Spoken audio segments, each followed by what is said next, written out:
where brevity is paramount.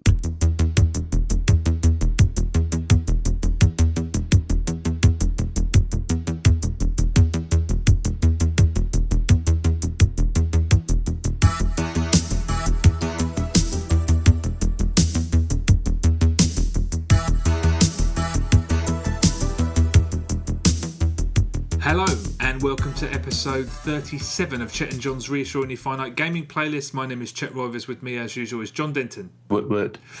As usual, we've each got a list of 10 games. We're going to take it in turns to go through them. They are in order of the time we've spent with them this week. The number ones being the games we've played the most this week. That's it. John, go ahead. Number 10. My number 10, really easy. I won't bang on about it. Had a few games of Pro Evo. So it's at number 10 on my list. Talked about it too much. That's about it. Not even worth banging on about. Okay, all right, fair enough. Well, my number 10 is Haunted House Massacre. What's that? It's a flash game. For some reason, I came across a list of the 10 scariest sort of browser-based flash horror games. Okay. Is that your whole list then? No, I just tried one because it was so shit that I just abandoned it. It's just a load of you're a couple that break down on the motorway and you go into this spooky house, and it's a load of really spooky pictures, and they are quite sort of unsettling. They're like old photographs, but all old photographs are a little bit weird. And you take it in turns to move through, and then occasionally something will happen, and there'll be a sample from a movie, like the theme that they just looped the opening few bars of the Exorcist, the Mike Oldfield Tubular Bells. And then occasionally you'd see kids, and it would be like soundtrack. It sounded like a snippet from a film of kids chanting a song, singing, or something like that. And you just click, go into that room, and then your girlfriend gets possessed, and you have all these multiple. I mean, it's bollocks. I don't know why I'm talking about it. It's fair play. You made it sound quite good. No, a fair play to the guy for making it, but it's apparently, from what I can gather, because I tried another one briefly. All flash horror games are like that. They just go into that room, click on this, click on that, something will make you jump. Rubbish. Haunted House Massacre, one of the 10 best available on the internet, according to some site that I can't remember. Was it number 10? I think it was number 10, actually. I should have gone to number 1, really. That would have made more sense. Yeah. But maybe you had desires on going from 10 to 1. Yeah, maybe. Well, no, I didn't. I had 5 minutes to kill. Talking of 5 minutes to kill, my number 9 is a game called Flow, or it might be called Flow Free, or it might just be because it was free. But it's a puzzle game on the iPhone. It's really simple. I've played games like it before. There's like 8 spots on a grid, and you have 4 pairs of colours. Does that make sense? So like 2 red, 2 yellow, 2 blue. Yeah, red. right, yeah. And you have to draw lines between them, and obviously like they can't cut over the other line, if that makes any sense. Yeah, so right. You have to work out how to get between the lines between your dots without crossing over each other and without getting in the way. It's fine. It was free. It was 5 minutes I played it for. So technically I should have had Pro Evo number 9 because those matches took longer, but it felt like I played it for longer. Anyway, yes, it's fine. It's probably still free on the App Store. I wouldn't kill yourself to go and get it, but it's just one of those games that's fine. What is it? Is it a puzzle game? Yeah. I mean, it is a puzzle game, like a really slow. There's no speed of thought, really. It's more just like, can you break this grid down into? I'm doing a brilliant job of explaining. No, I don't, there's nothing. There's no bigger pain in the neck than trying to explain how a puzzle game works. Yeah, I didn't understand a fucking word of what you said at all. No. It's really, really simple. I've made it sound way more complicated than it is. But check it out. Flow Free. 4 pairs of circles. Oh, fuck it. Just check it out. I can't explain it. All right, okay. All right, never mind. I'll probably swerve it. My number 9 is Die Hard Dungeon on the Xbox 360. Oh, I thought it was going to be Die Hard Trilogy. Oh, I love that game. Yeah, me too. And the second one was great as well. No, Die Hard Dungeon is one of the 10... I downloaded all of those Xbox Live indie... Right, yeah. The ones that are meant to be really good. And this is really good, man. From what I can gather, it's kind of like Spelunky in that every time you play it, the dungeons are different. But it's top down. It looks 8-bit graphics, but kind of a bit, let's say 16-bit graphics. But it looks like the SNES Zelda, Link to the Past. Mm-hmm. And it's the bit of Gauntlet in there. You just wander into dungeons, find keys, fight bad guys and stuff. And it's fine, but really compelling. It's got this really kind of nice, slippery combat. Sort of, you move really fast. Everything moves quickly. It's really engaging. It's only 80 points. I would have paid for it, but when the hell, at this time of year, I just don't have time. Yeah. But it looks really promising. I mean, I've read a couple of reviews of it who are really, really positive. It's good. It's a little too similar to several other games, but if it's up your street, have a look. It's pretty neat. But nothing to do with Bruce Willis. Sadly, not. No, I think the guy on the cover has like a vest on, but it's. Oh really? I think he gets shotguns later. yeah. There's a little bit of information for you, but yeah, it's pretty good.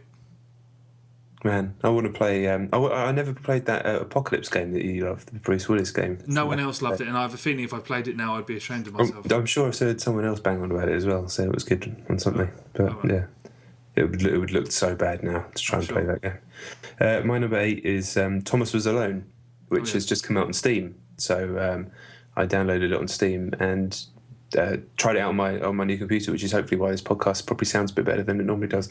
And it's still going to be in my top 10 games of the year. I hope that one day you get a chance to play it.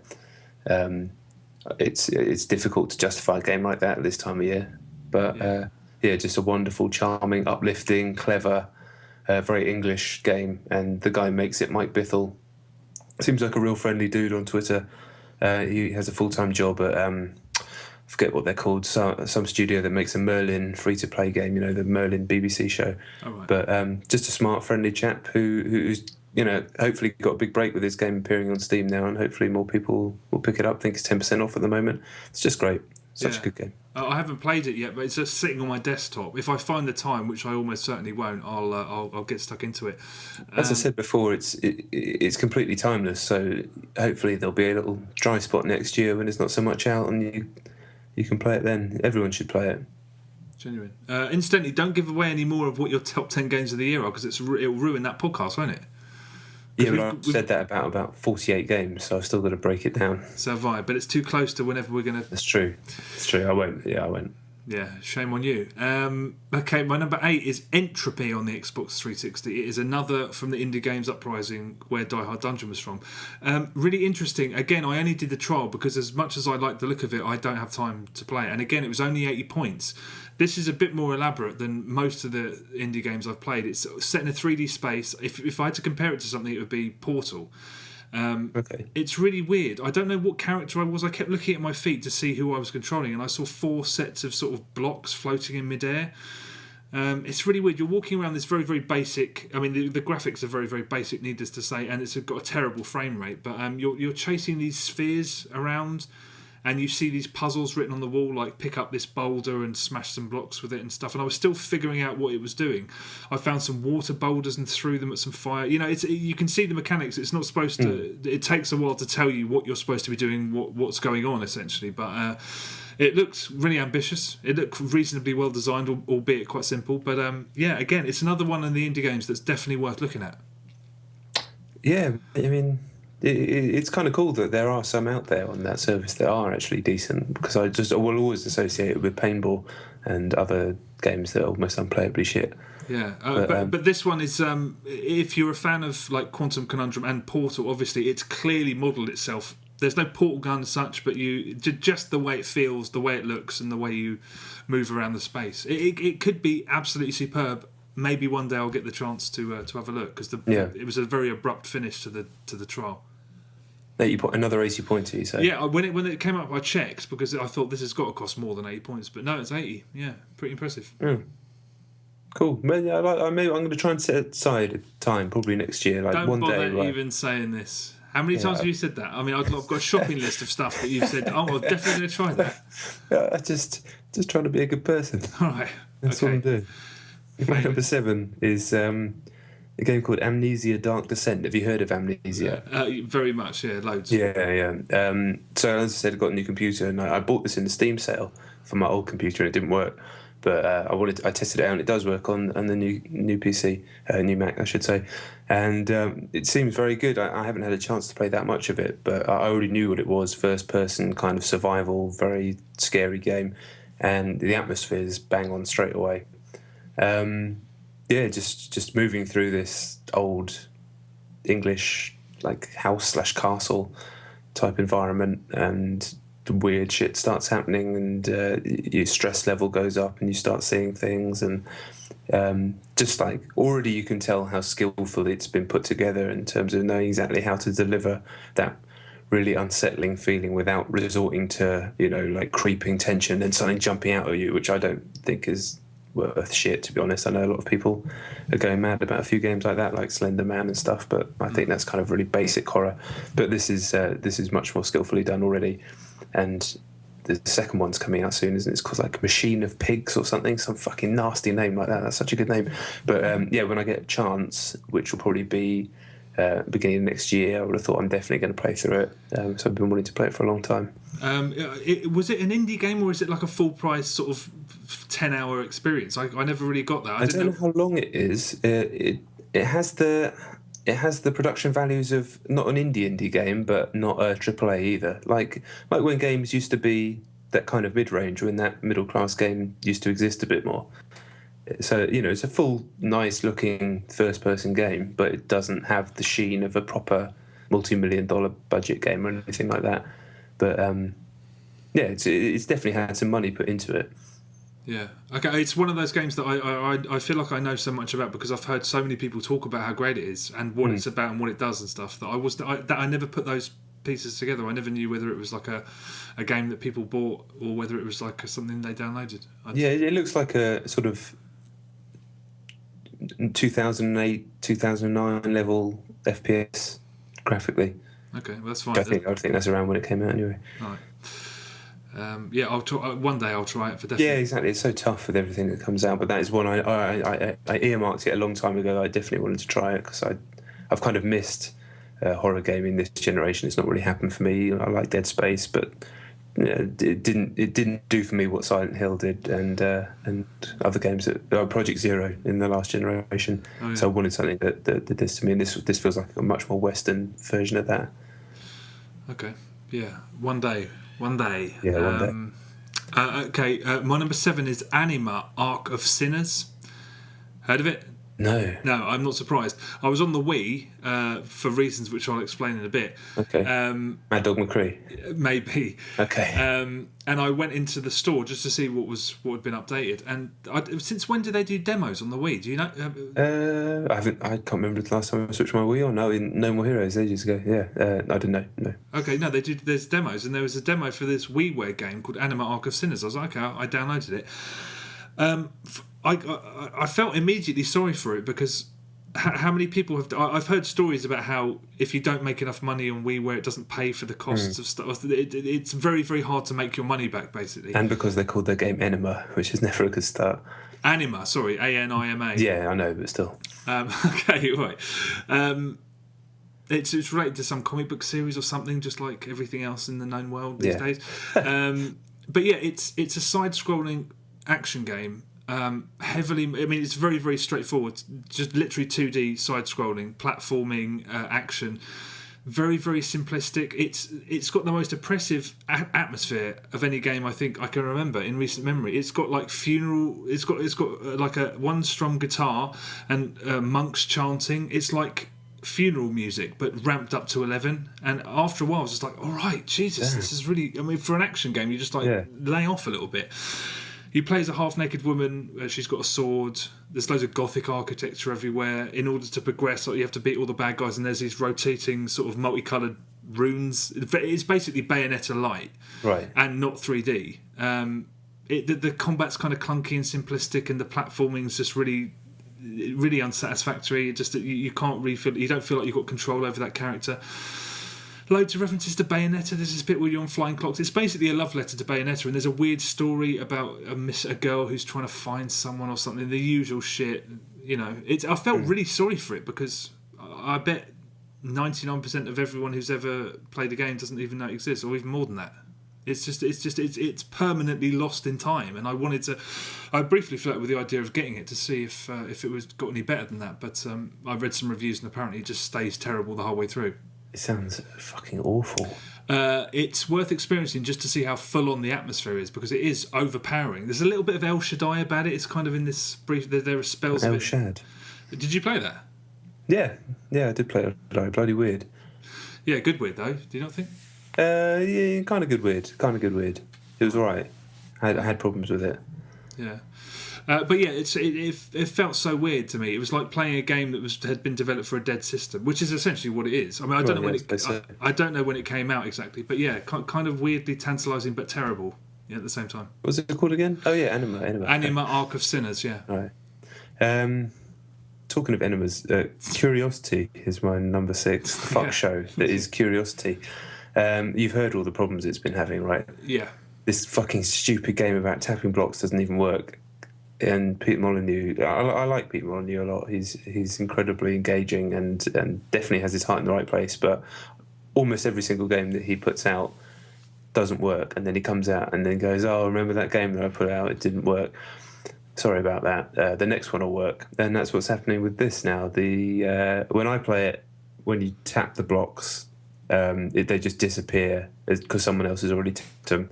Different people all around the world are getting different images on their cubes, not deliberately. You can't log into the server half the time. You try and connect through Facebook and it doesn't work. It's just like, it's just falling apart, really. So someone will tap the last block at some point, I'm sure, but I don't even see how that could possibly work, because how could they ever... You could feel like you were doing it and someone already did it 20 minutes ago or 2 hours ago, or however long it takes the thing to refresh. It's completely unsatisfactory because, you're asking someone to do something very, very boring as it is, and when that boring thing doesn't even work and feels completely pointless as opposed to just incredibly pointless, then it's just a complete waste of time. What happens to the person who taps the last bit of it? They win some prize. That's the whole point. They win some apparently life-changing prize. Oh, God. So yeah, it's a competition, really. The game's a competition. So nobody knows what it is, and it's up to them. No, 22 Cans and Molyneux won't say to anyone what it is. It's up to the person that wins. If they want to talk about what it is, they can. It can't be much of a. It can't be much of a prize because they've been going on asking for fucking money to finish the game. Yeah, exactly. Honestly, from the day I first heard about that to now, I couldn't care less. I've not even downloaded it. Don't care. Yeah, I wouldn't now. Yeah, it's not interesting anymore. It was. I mean, it was only ever interesting because it was curious, but now it's just broken and annoying. Standard. Yeah. Okay, my number 7 is Swipe the Deck on the iPhone. Yeah, it's really quite good. It's takes a little while to get used to. It's very simple. It's basically, Scramble with Friends. Yes. Which, if you haven't played it, it's basically word search, and you just find as many words as you can within 2 minutes. This is exactly the same thing, except you find poker hands. Okay. So you can do anything from a pair to a straight flush. You can do anything. Anything you can do. Any set of cards in poker. And you've got a 2-minute stretch you can play online, or single player if you like. And it's hard to say much more about it. It's really, really good. When you find a really, really high hand, the noise that it makes sounds like a fruit machine kicking out loads of money. And that's right. As someone who used to play fruit machines, that's quite like, that just makes me want to find them all the more. And yes, really good. Works fine.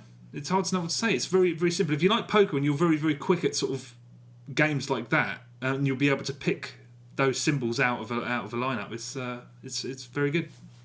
Swipe the Deck. Swipe the Deck on the iPhone. 69p. Not bad. Yeah, that does sound pretty cool. I don't know the poker hands, so I'd be useless at it. But you can just do things of the same suit. It's all very. I suppose so. Yeah, it's good. I can do that. My number 5 is an iPhone game as well. It's Angry Birds Star Wars. Fuck knows why I downloaded it. I don't like Angry Birds, and I definitely don't like Star Wars. However, I thought you really liked Angry Birds, the second one or whatever that was. The Angry Birds Space. Actually, yeah, I do quite like that. I thought it was cool. All right. So yeah, but I don't. You know, some people just play Angry Birds. Have you ever met anyone like that? That's the only game they play, but they play it for hours and hours and hours. Not people that we'd normally come across. I mean, parents maybe. And kids as well, weirdly. Okay. But anyway, I don't hate Angry Birds as like some people do either. Angry Birds Star Wars is kind of cool, though, I have to say. I mean, it kind of...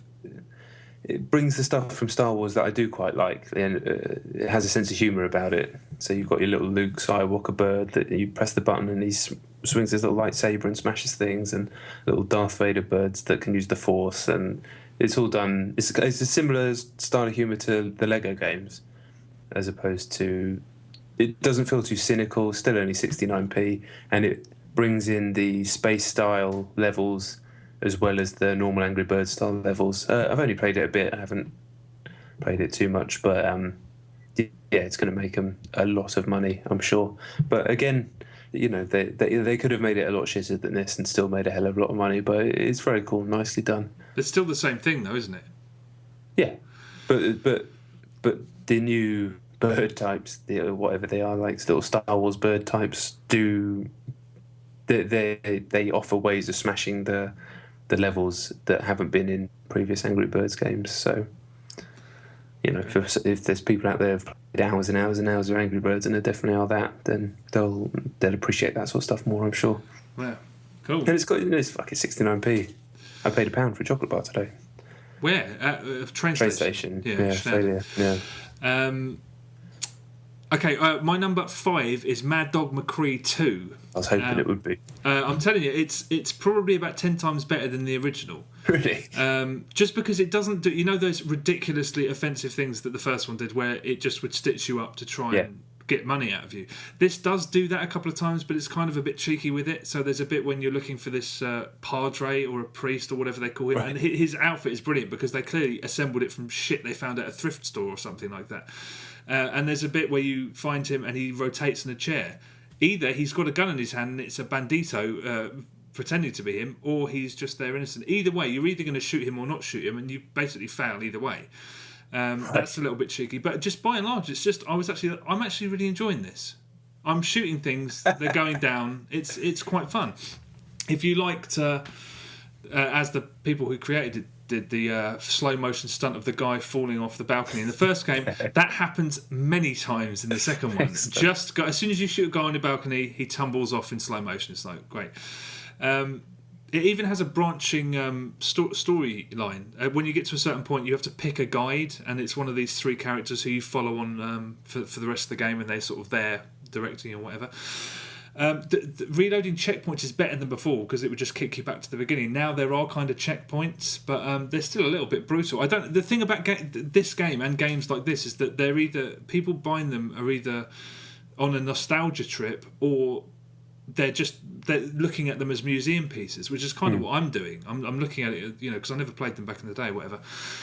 And I think that they should just be an option to turn that off. If you want to see the game through till the end, you don't want to be challenged by something that you're trying to sort of look at in a different way. Anyway, you pick a guide and then you go throughout the rest of the game. Before the finale, there's a bit where a camera is just panning for about 30 seconds and people randomly pop up, and then the actors' girlfriends pop out and go, and you're not supposed to shoot them. You know, it's hokey shit. And that's actually a really good bit. I was like, this is actually, I mean, it's terrible, but it's still kind of good. The acting's still laugh out loud funny. I think, I mean, it has that same vibe about it as a good film. But anyway, I went through it and I got to the very end when all of the characters get together and they find this treasure chest and they open it up and it's just got earth inside it. The Indian guy makes some terrible wisecrack about that's God's gold, and then basically they all gather around like, this is terrible, we never found the gold, there was no gold, it was all a hoax. Duh, duh, duh. All the actors turn and point at you at the camera, and the old man goes, maybe you should have played a better game. And I just fucking cracked up. I was like, that's what you want. That's what you want. We know it's a shit game. You've just stood there for however long pumping money into it. You're a fucking idiot. Ha ha. I was just like, that's the perfect end to a game as shit as this. Unfortunately, it turns out that then it kicks you back to the bit where you pick a guide. And I think what he meant to say was maybe you should have played the game better. So go back and do the next, which was really disappointing because I was like, that would have been such a great fuck you to just say, this game was shit. Ha ha. You're an idiot. But yeah, although it's a bad game, there's a lot of laughs because the acting's so terrible, and I love seeing men fall off balconies in slow motion. Me too. And yeah, I actually really enjoyed my time with it. I checked my Wii system thing, and I'd played it for well over an hour and a half. Blimey. So yeah, it's actually quite good. I'm looking forward to the third one now. I really want to play them. I'm not honestly. I'll have that. I'm keeping hold of it. So next time you're up, we'll sesh it up. Sweet. Sweet. I'm already excited. Gleam. My number 4 is Uncharted Golden Abyss on the PlayStation Vita. I finally got it. I didn't get it when I first got my Vita because I'd just done Uncharted 3 and I was a bit draked out, to be honest. But after Need for Speed made me like my Vita again. I got Uncharted and it's really nice. Yeah, it's good. So yeah, a lot of the reviews had talked about the script isn't as good as the main games and stuff. So I was kind of going in expecting it to be bad, but it's definitely not. It's still charming and funny and likable. As is the gameplay. There's some pointless touchscreen stuff, obviously, and I don't really have anything bad to say about it. It's just really nice. It looks amazing. Yeah, I think that's still probably the best looking game on the machine. Maybe Little Big Planet, but this kind of, it feels like I just again was sat there like, wow, I can't believe that I'm just sitting on a train playing something of this quality. Yeah. And I must have done about. It made the train journey disappear again, so I must have played maybe sort of 2 or 3 hours over my different journeys, and just really really nice. I'm just looking forward to. I think I'll only play it on journeys, so it's something to look forward to. And too much charcoal rubbing though. Oh yeah, that's true. Oh god! Like first time I was like, this is cool, and then it makes you do it about another 9 times. Yeah.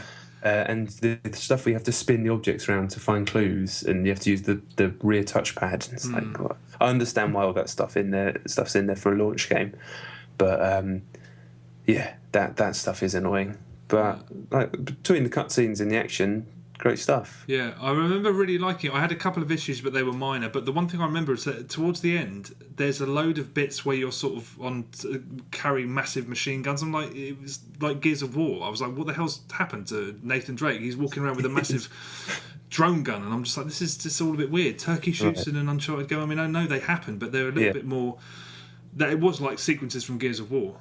I'll look forward to those. Yeah, they're not. They're fun. It's just that it just seems completely out of whack with everything that's ever happened in a Drake's Fortune game or whatever. At the moment, I'm enjoying it more than I enjoyed 3, but I think 3 just left a nasty taste in my mouth towards the end of it because there was actually loads of great bits in it. I think thinking back. Yeah, indeed.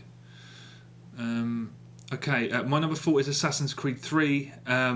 I've just been playing the multiplayer with a mate of mine. I think if there was any justice in this world, it would be in the upper echelons of the monthly Xbox Live. It's so good. It's just they've done such a fantastic job with it, and I just don't think enough people realise that a lot of people are going to buy the single player and ignore the multiplayer, but it's fantastic. It's some of it's tense. It's cleverly designed. It's just some of it. Honestly, it's you haven't ever played one of those, have you? I played the Brotherhood one. Okay. Briefly, for those, I mean, I'm sure there's loads of people who've never played it. Give a quick breakdown of how it works. Well, the basic mode is you're given. There's team-based modes, and you can go just solo. But fundamentally, you're given a little passport-sized photo in the top right, and that's the guy you have to go and kill. Right. And then at the same time, someone's coming after you. You can blend into crowds. You have disguises. You have techniques you can use to escape. So it's just keeping an eye out for who you're going to kill and making sure that no one comes to kill you.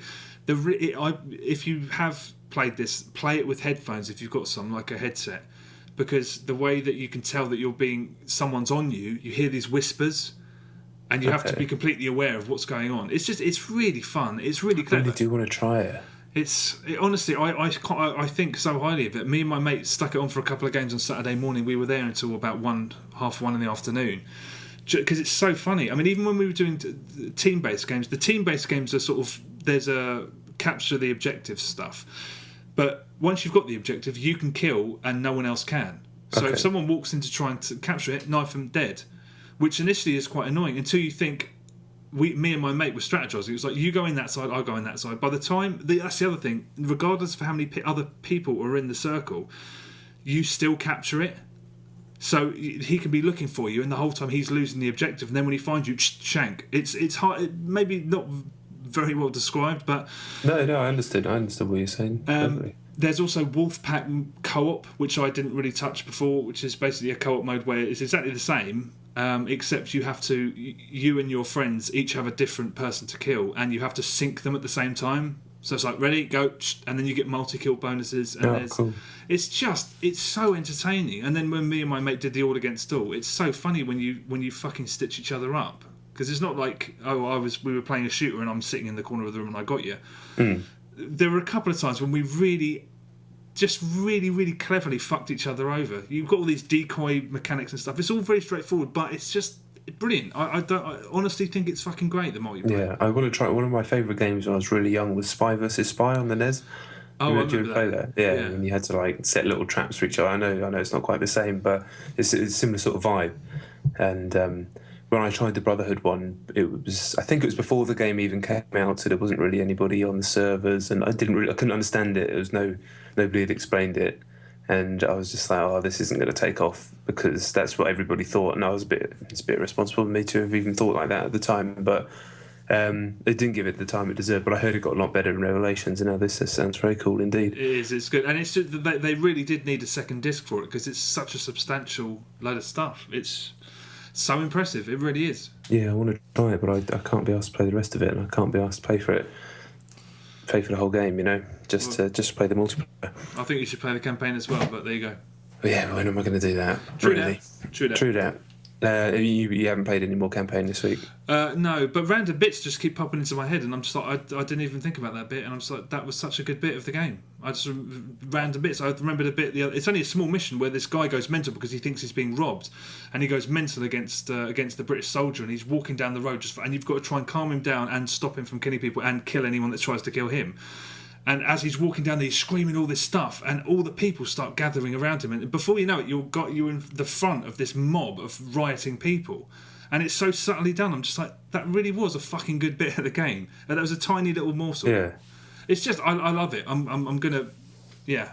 The fact that everybody's now laying into it has actually made me more interested in it than anything else, because I notoriously really didn't like the first one, and that got huge scores everywhere and everyone loved it. And then now it's like everybody looks back and, well, often people look back and go, yeah, the first one wasn't very good. So I was kind of, what's that phrase that you say, in history, prove me right or whatever. There's a better phrase than that, I forgot. But yeah, so and then 2 was better and everything like that. So now everybody just seems to be on this one's case. I don't know, maybe they built it up too much in their minds, or maybe it really isn't very good. It's completely eccentric. I think it's not the kind of game when you shell out £40 you expect certain things, and it doesn't give a fuck what you expect. It delivers what it wants to do, and I think that's fucking great. I can understand why people were just like, I wanted something more from this, but I'm just like, I couldn't give a shit. I think it's fantastic. All the stuff that a lot of people like about Assassin's Creed, I don't like. So that's why maybe I'll like this. I do want to try it.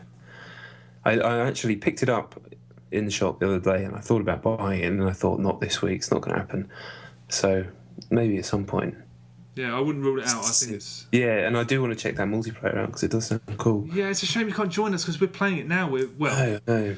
Who knows how much time we've got to do that now. Exactly. Is it me? Yes. Oh, it's kind of on a similar tip, actually. I've gone back to Dishonored this week. Only done one more mission and a tiny bit more than that, because the missions take so long, the way that I like to play it. It's just so good. So good. Did the second mission where you have to kill the 2 brothers. And again, you could see so many different ways of doing it. I'm playing like stealthy, but if it fucks up, I go with it. But inevitably, when I go with it, I die. So it's sort of reloading that kind of style, but not the non-lethal. I don't care about that.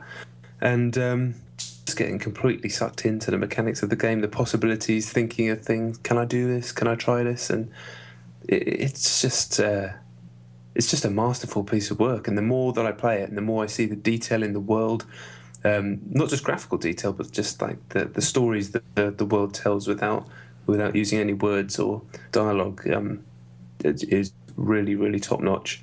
And even when shit goes shit hits the fan, it's a really fun melee combat game. There's loads of cool stuff you can do with the teleporting. The AI is really good. There was this video I'll put it on our Twitter actually, of a guy playing Dishonored like a complete badass, like a John Woo movie almost, running into the room, sliding underneath tables, putting proximity mines as he slides underneath, banging his machete against the wall to alert everybody, then like teleporting around. Honestly, it's like a completely different game to how most people have played it, and it's amazing that it supports it.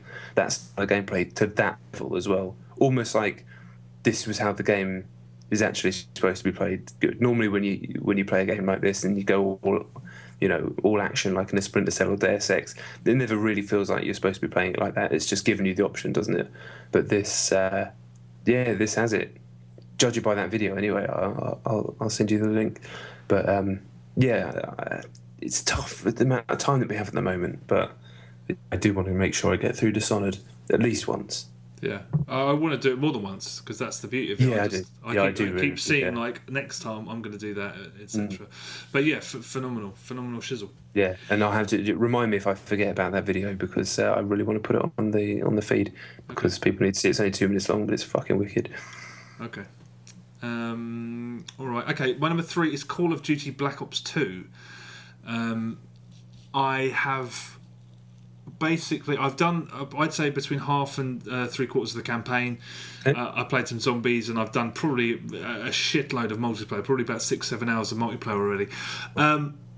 Too early to tell because the multiplayer is so much a part of it, and I'm still finding my feet with that. But probably my favourite Call of Duty, I think. Really, I really, really like it, and all of my mates who've got it have had exactly the same reaction.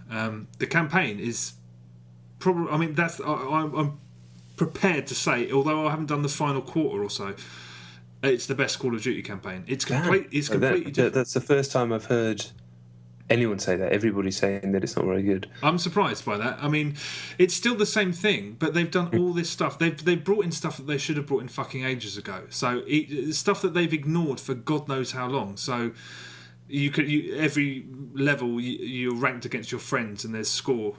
There's like in level challenges. Like every game has those. They have done for ages. You can also access loadouts and change your kit before each mission, as you would in a multiplayer game. Oh, okay. And that changes things a lot because some levels really need sort of EMP grenades because there's a lot of the futuristic ones tend to need EMP grenades, and then there's other ones where you can have other stuff. There's also there's perks as well, and there's a perk in the campaign called Access Kit, and what this does is this opens up little areas, not big, it doesn't make the world big or anything, but it opens up in some cases different ways to attack. I mean, it would only mean if you're attacking downstairs there'll be a route up to an upstairs part, or secret rooms where there's guns and ammo and stuff like that. It's a tiny little touch, but it makes it feel a little bit fresher. I mean, I thought it was a really, really, really nice touch. It's an old engine, so it doesn't look quite state of the art enough. But to be honest, I'm kind of happy about that because there's no Russian sequence, there's no little girl getting killed, but there is a weird obsession with people burning alive. I read that in one of the pieces that I read. Did you? Yeah, because I'm just like, why do people keep getting burned alive, and why is it done so graphically? I'm like, someone's obsessed with something. There's some mental surprises in the campaign. There's this berserker bit. I won't say anything. I'll be playing it tomorrow. Do you know about the Strike Force missions? Yeah, I heard about it review stage, and then I've read a couple of reviews as well. Oh right, I didn't know. Kind of interesting. Yeah, I didn't know anything about them. I mean, you can still play them like COD if you want, but they're essentially real-time strategy levels. I'm sure on the harder difficulties you have to do all that stuff. I mean, as it is, if you just want to keep using soldiers and droids until they die, you can. So it doesn't make that much difference. But pissing around with everything from the sky is actually really, really entertaining. It's just the campaign's really good, and it does cinematics so well. COD always has done there's this bit when you're in the desert and it's like the music turns into something from Lawrence of Arabia and you're in these horses, and it's like it gets cinematic quite right, and it doesn't resort to cutscenes like a lot of games do. It's fun. It's just really, really good fun, and they've done so much to change it. Zombies I can't say much about. I've played it for a bit. They've changed that a little bit, but I'll talk more about that next week because I haven't done a lot of it. I'm reviewing it later in the week, but I'll talk about zombies next week. Multiplayer, again, it's based on Black Ops, which for me was the best multiplayer Call of Duty. Same.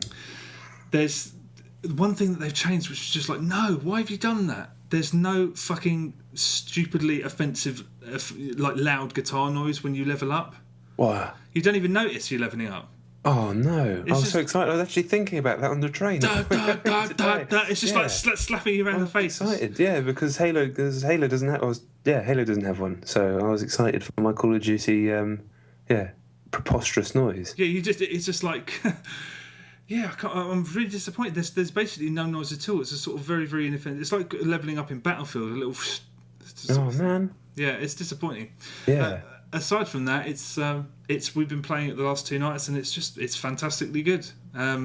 You can now swap perks for weapons. I've saw about that. Yeah. Yeah, so this is all new to me. Or you can double load all your weapons with different things, and then not have grenades and stuff. I mean, that's a really nice touch. I don't know whether that's going to complicate it too much because I'm still trying to work out what's what and what I need and stuff, and whether it's still coming to me. But on the evidence of the last 2 nights, it's just phenomenally great fun. We're playing against the worst people in the world because they haven't leveled up beyond our range yet, so we're playing against people that are sickeningly good at it. One of the maps. Any new game types or anything? They've basically got an approximation of King of the Hill, which is fine. That's the only. Have they kept that kill confirm mode from Modern Warfare 3? Yes, they have. Very good. Okay. Very good.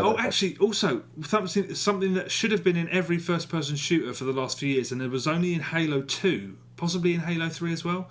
Multi-team, where you can do teams of 3. Yeah, that's cool. Yeah, it was in Halo 3 as well, I think. Okay, but that should be in every shooter because you've got 2-player normally, 4-player, and you need one in between. It's fantastically entertaining. There's only still COD though. It still feels. It's of course, yeah. Yeah. I'm looking forward to that feeling. Yeah. I've been away, which is the reason I haven't played it yet. Yeah. But I will be playing and reviewing it from tomorrow, so I'll be talking about it as well next week. I'm excited. I've seen it being played at the Eurogamer and things, and I looked at it straight away, and I was like, yeah, that really appeals to me. Modern Warfare didn't do it for me at all in multiplayer. After Black Ops was by far the one I played the most out of all of the CODs by a long way. But and at the time I was like, I think Treyarch are much better at designing maps and multiplayer than Infinity Ward, even though they've taken Infinity Ward's game. Yeah. I think they've done it better, and it sounds like they've really cemented that. Yeah, they have. It feels like an extension of Black Ops, which made me really happy because I enjoyed Modern Warfare 3, but it didn't have any staying power. It just seemed a little bit balanced, not as balanced and stuff like that. And also, incidentally, COD Black Ops 2 has got the worst map I think I've ever played in a COD game. I can't remember what it's called. It's set on a freighter, and it's basically there's nothing there. There's a few boxes. It's just a death trap. It's worse than Nuketown. Really? Although Nuketown was quite good because there was actually design elements to it. This is just I hate it. I can't remember what it's called. I'll tell you next week. It's Shithouse. Yeah. Shit. Yeah. You got it. Yeah. I'm pumped though. I'm pumped. You should be. I think it's fucking great. Yeah, it's just there's something about COD, and just that I don't mind games being massive and popular. It doesn't bother me. So I get sucked along most of the time. Yeah. Sucked along. Where am I? Number 2? Yes. Need for Speed. Is it your number 2, or is it? It must be there somewhere. It's my number 1. Yeah. Okay. Just played a ton more. Played a ton of multiplayer with you guys. Played a ton more single player. I've now got to the point where I've got the fast most wanted cars, and I figured it would kind of bottleneck like that as you get towards the end of the campaign, if you want to call it that, where you just start using each most wanted car towards the top of the list, just because as you did even in Hot Pursuit, once you got the good cars, you used to start with them, and same with any of these types of games really. And flying around in the Bugatti is tremendous fun. The game has quirks, I'd say. I don't even know if I call them issues, because it's such an unusual and kind of bold structure that they've taken that if you try and force it to be the game that it's not, I think you get frustrated. And I've seen a lot of people on Twitter, and they're like seemingly getting annoyed with the game for stuff that it's not doing. But I think they're trying to make it Forza Horizon or another open world driving game, and it's just not. It's very much its own thing, and you really have to switch off your standard gaming structure brain, enjoy it as it's meant to be enjoyed, which is do whatever you find fun right now. If you want to drive around because that's what you find fun right now, do that. Don't worry about the challenges, don't worry about the multiplayer, don't worry about this. If that's fun right now, if multiplayer is fun right now, do that right now. If taking on, if leveling up your car's fun right now, you just do whatever's fun right now, and that can be quite a difficult thing for people who've been, especially of our age, who've been trained in challenge-based gaming for 25 years. Even though it is challenge-based in Need for Speed, it can also not be that at the same time. And I think some people struggle with that, as they did in Burnout Paradise as well. Yeah. But still that same sense of speed and crazy action, and we had so much fun on the multiplayer on the weekend. Right? Yeah, I mean, multiplayer was basically my whole weekend gone. And the campaign's fantastic, and I know a lot of people have said that they don't like the police pursuits, but I like the fact that at the beginning of the game I found them infuriating and basically impossible to evade, and now I'm just like, if I'm in pursuit, I'm just like, I don't even think twice about it. I'll get out of it. I don't get it. And I'm sure they've done that deliberately, because you just feel like you have power over the world, whereas at the beginning you're just you have to learn how to do it yourself, and there isn't really a concrete way of doing it. Every time it's different. Exactly. But I really like that. But yeah, we played multiplayer all weekend basically, and there were times when we got out of the actual games and we were just bumming around together in free drive looking for like billboards and stuff. It's everything you do in that game is entertaining. That's what it's all about. Yeah. Yes. Yeah. Completely. But the way doing the game types in multiplayer, and it's always a mixture. So there's competitive game, there's races, there's speed trials, and there's just stupid challenges. It's always just fun. Whatever you're doing, even if you're losing, it's fun. It's like it's so hard to describe. We did this. There was one challenge where we all had to get up on this roof. There's like 8 of us have to jump this ramp and get up onto this roof, and then sit there. And once we've all been up there, we'd all got it. Yeah. And we were waiting for this last guy. We saw him almost get on it, and then he went round for another turn. And this other guy started driving into me and nudging me towards the edge. I was like, "Don't be a dick!" And he just started pushing me towards the edge, and he sent me tumbling off the edge. And I was like, I couldn't care less. I just went and had to do that bit again, and it was fine. It's just there's something really jovial about it, and it's such a pleasure to play. Everything it hasn't annoyed me, apart from when I first started out in the police pursuits. I didn't really understand them, but man, I love it, and I love those really weird intros to each Most Wanted race. Yeah. So some of them are really, really stylish, and then some of them are just fucking weird. Like the bit when the cop cars turn into a massive like Ferris wheel running after you, like the thing from Bulletstorm. When they're falling. Oh, what's the thing from Bulletstorm? There's a bit of Bulletstorm where we get chased by a giant wheel like that. Yeah, I can't remember that. But it's quite early on. But that bit's great. All of it's great. That's going to be in my. The only problem I'll say with the multiplayer is that in Burnout Paradise, all of those challenges, you've got a little tick by them, a satisfying little tick that you've done it. Yeah. And now it's just kind of open, and it's just like whatever. But it's still so they fun. could do with having them ticks off. It's definitely not in the stat screen or map screen or anything like that. To be honest, there's a lot of options in the map screen. I might go and check that out again, but I'm pretty sure it's not. No, I think it's just. But there's so many different variables that there's probably thousands of different game types, really. You can build your own. They call them speed lists, don't they? In multiplayer, there's sort of five match types in a row that you play. You can build your own. Have you seen? You can build your own ones. Yeah, I did it the other day, but I don't. I couldn't figure out. I'm pretty sure you can't make them public, so I don't. Oh, okay. I'm pretty sure that's the case anyway. Yeah, I'm not sure, but very, very cool. Very, very cool game. Indeed, I love it. It's just 100% fun. So that was your number one. I'm guessing your number two was my number one. Halo. Yes. Go on then. Haven't touched the campaign. I did a bit of Spartan Ops, and I find it boring. I don't like the fact you can't die. I think that's kind of antithetical to Halo.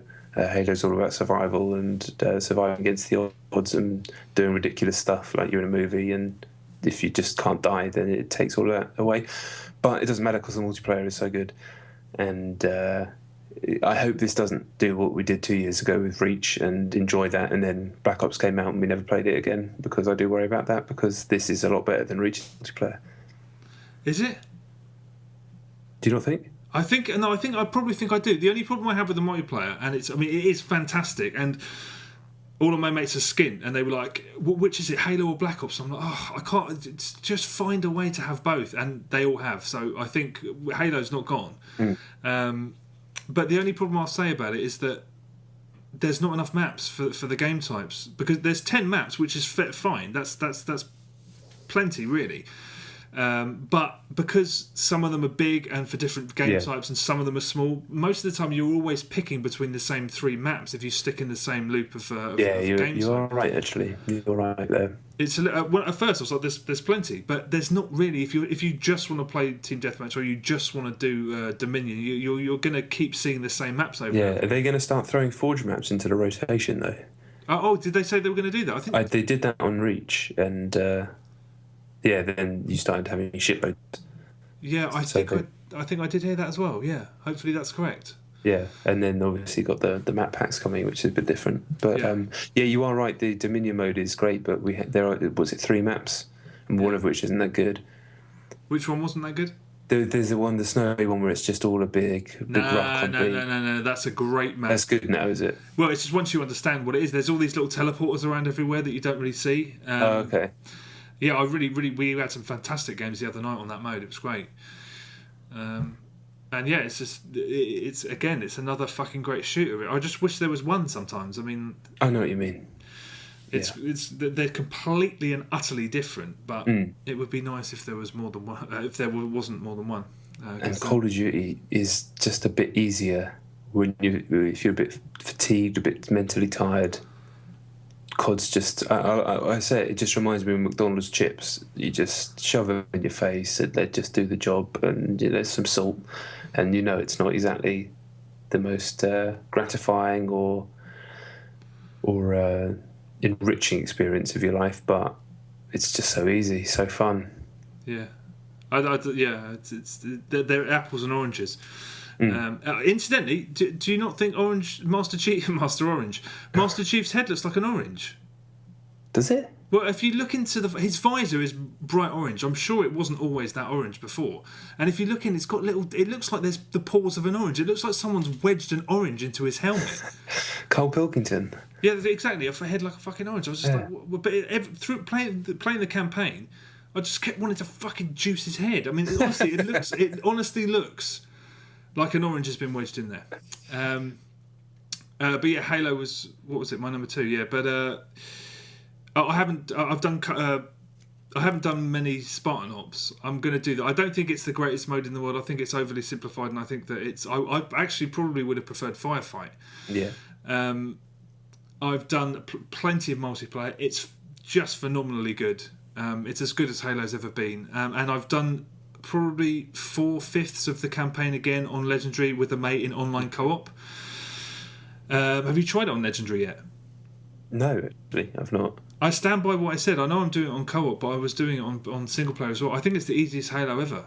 Really? Really do, yeah. I think we're breezing through. We have breezed through that game. Yeah. We did that in an afternoon. But if you're doing Ledge on co-op, you've got to stick to Skullsies on. You can't just have that vanilla Legendary on co-op. It's too easy. But it wasn't on Reach. Yeah. Me and my bro, we sculled it up. I don't believe you, and I don't believe you did it on Ledge. We did. I reckon you did it on Heroic. You were always on Heroic whenever I check. No, we finished it on Legendary. And to be fair to him, I got tired, and he did the last bit on his own. The fucking Red Elite at the end on his own, while I sat there with a headache. So I think he was a lot younger than us when Halo came out, the first one. So he just had to go to school and then spent the rest of his life just playing Halo. So he's some fucking black belt. Well, all right. I believe some of that, but not all of it. But doing it on online co-op. True. Doing it on online co-op, amazingly, considering the mess that Halo 3 was and the sort of stripped down how stripped down ODST was, this is it loses no presentation. It loses none of the sheen on online co-op. The tiniest thing would have happened that would alert you to the fact that you were doing online co-op. Otherwise, it was just like you were playing the campaign on your own. It was seamless. Wow. So I expected to see that to be the weakest part, and also actually considering 343 developed their Halo remake, and the online co-op was fucked from day one, and as far as I know, they haven't even fixed it now. For this to be just perfect out of the box is impressive. Although fuck them for screwing up that bloody Halo remake and not doing anything about it. But then they had bigger fish to fry, which was this. So swings and fucking roundabouts, boy. Indeed, apples and oranges. That's right. So yeah, that's it. Next week we'll be talking some more Black Ops, talking some Far Cry hopefully, and maybe Hitman as well. Is that how next week? Yes, it's out on Tuesday. Yeah. So. Damn. And then that's it, isn't it? Then silly season is over until January. No. Oh my the god! Wii U's Because out. the whole fucking console's coming out. Of course. Yes. Of course it is. Just when I thought I was going to get some sleep, but yeah, amazing. It's been a crazy year so far. So yeah, thank you very much for listening. As always, check out the website at thefiniteplaylist.com. We've got the Twitters on there, just our names, easy. Review us on iTunes if you want, or tell someone else about it. That's always good. Listen to us on Stitcher, because I still don't know what it is, and I never will. And one more thing that I can't remember what it is, but I wanted to say. Yeah, thanks. Oh, you're not going to remember? No chance. All right. Okay, hoi hoi. See you later. Hoi hoi.